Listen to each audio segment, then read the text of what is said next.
Saka, ko grib. Ar riteni braukt foršāk nekā ar dēli. Bet dēli var pasist padusē un braukt ar tramvaju. Kam tev tramvajs tur braukt ar riteni? Un kāpēc nevar braukt ar abiem? Reizē? Jā, ļoti smieklīgi.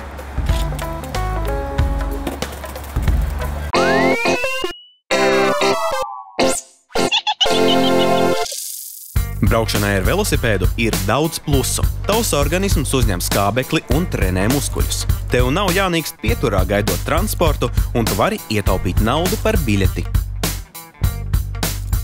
Zaļā domāšana tagad ir topā, tāpēc svarīgi, ka velosipēdi nepiesārņo apkārtējo vidi ar izplūdes gāzēm. Velosipēdam ir vairākas priekšrocības salīdzinājumā ar automašīnām, piemēram, šajā gadījumā. Pie šādas zīmes pa ielu visi brauc vienā virzienā.